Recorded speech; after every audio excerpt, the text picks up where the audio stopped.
ଆଉ ମୁଁ ଅତ୍ୟନ୍ତ ଖୁସି ଏବଂ ମନେ କରୁଛି ଯେ ଆଜିର ଦିନରେ ମୁଁ ଏଇ ସୁବର୍ଣ୍ଣ ଜୟନ୍ତୀ ଉତ୍ସବଟି ପାଳନ କରିବାରେ ମୁଁ ଅଂଶଗ୍ରହଣ କରିପାରିଛି।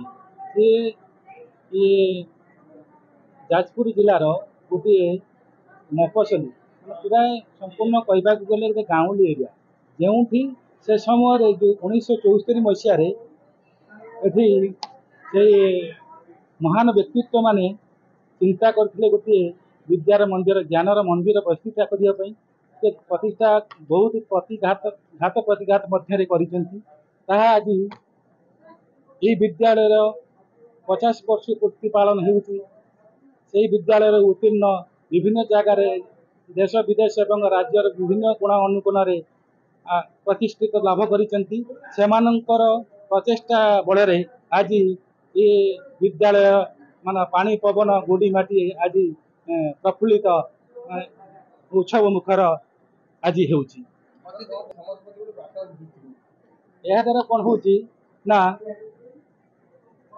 ଦୀର୍ଘ 50 ବର୍ଷ ହେବ ଛାତ୍ରଛାତ୍ରୀମାନେ ଏଥିରୁ କିଛି ବି ଦିବଙ୍ଗତ, ଆଉ କିଛି ରହିଛନ୍ତି ମାନେ ଅଳ୍ପ ଦିନ ବି ଅଛି ଏବଂ ସେମାନଙ୍କର କିଛି ଚାକିରି କରି ରିଟାୟାର କରିଗଲେ। ମୁଁ ଏଇଠି ଦେଖୁଛି ଏଇ ଯେଉଁ ଗୋଟେ ସମ୍ପର୍କ ସ୍ଥାପନ ହେଉଛି। ସେ 50 ବର୍ଷ ମଧ୍ୟରେ କିଏ କୁଆଡ଼େ ଥିଲେ ତାଙ୍କର କିଛି ଖୋଜ ଖବର ନଥିଲା।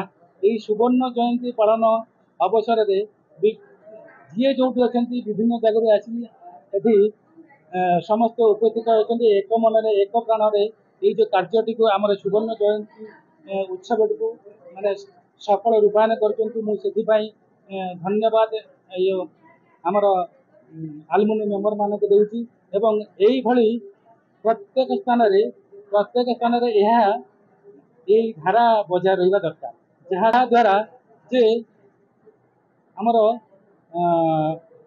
ବଡ଼ମାନଙ୍କ ପାଇଁ ବଡ଼ ଲୋକ ଯିଏ ଅଛନ୍ତି ଯେ ବୟସ୍କ ଲୋକଙ୍କ ପାଇଁ ସମ୍ମାନ ରହିବ ଏବଂ ସେମାନଙ୍କ ମଧ୍ୟରେ ସମ୍ପର୍କ ସ୍ଥାପନ ରହିବ।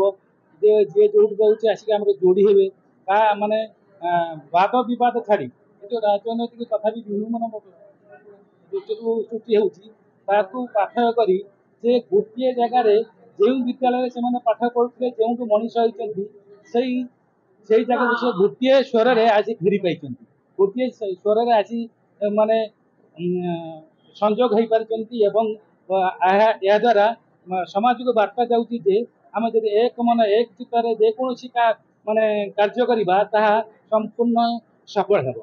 ଆଜି ଖରସ୍ରୋତା ସରକାରୀ ଉଚ୍ଚ ବିଦ୍ୟାଳୟର ସୁବର୍ଣ୍ଣ ଜୟନ୍ତୀ ବହୁତ ମାନେ ଏମିତି ଏକ ପରିବେଶ ଏଠି ସୃଷ୍ଟି ହେଇଛି ଯାହାକି ପୁରାତନ ଛାତ୍ର ବର୍ତ୍ତମାନ ଛାତ୍ରଙ୍କୁ ନେଇକି ସବୁବେଳେ ଏଇ ସମ୍ପର୍କ ଏଇ ଭଲ ପାଇବା ସମସ୍ତଙ୍କ ଭିତରେ ଅଛି। ଏ ଅଞ୍ଚଳ ଏକ ନିଆରା ଅଞ୍ଚଳ, କାହିଁକି ନା ଯେଉଁ ସରକାରୀ ସ୍କୁଲ ମାନଙ୍କୁ ଅନ୍ୟ ଜାଗାରେ ପାଠ ପଢ଼ିବାକୁ ପିଲାମାନେ ଯାଆନ୍ତିନି, ପ୍ରାଇଭେଟରେ ପଢ଼ିବାକୁ ଯାଆନ୍ତି, କିନ୍ତୁ ଏ ଅଞ୍ଚଳର ପିଲାମାନେ ଏମାନେ ଏଇ ସ୍କୁଲକୁ ଆସନ୍ତି, ପାଠ ପଢ଼ିଛନ୍ତି। ଏଇ ସ୍କୁଲରୁ ମଧ୍ୟ ବହୁତ ବଡ଼ ବଡ଼ ମଣିଷ ହେଇକି ଆଜି ସମାଜରେ ପ୍ରତିଷ୍ଠିତ ବ୍ୟକ୍ତି ଭାବରେ ଆଜି ନିଜର ପରିଚୟ ସୃଷ୍ଟି କରିଛନ୍ତି।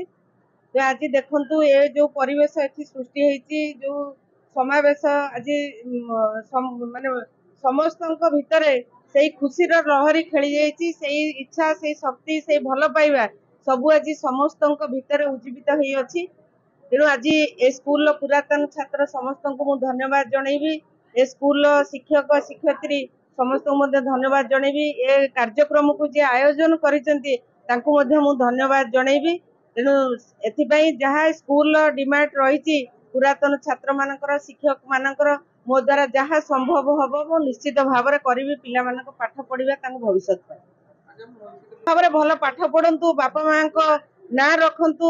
ଆଜିର ସମାଜରେ ପ୍ରତିଷ୍ଠିତ ବ୍ୟକ୍ତି ହେଇକି ସେ କେମିତି ବାପା ମାଙ୍କର ଆଶା ଆଉ ଆକାଂକ୍ଷାକୁ ପୂରଣ କରନ୍ତୁ। ରତନ ଛାତ୍ର 1997 ବ୍ୟାଚର ମୋ ନାଁ ହେଉଛି ପ୍ରଶାନ୍ତ କୁମାର ପଣ୍ଡା। ମୁଁ କୋଷାଧ୍ୟକ୍ଷ ମଧ୍ୟ ଏଇ ଗୋଲ୍ଡେନ ଜୁବଲି ଯାହା 50 ବର୍ଷ ପୂର୍ତ୍ତିର କାର୍ଯ୍ୟକ୍ରମ ଚାଲିଛି ତାର କୋଷାଧ୍ୟକ୍ଷ ଅଟେ।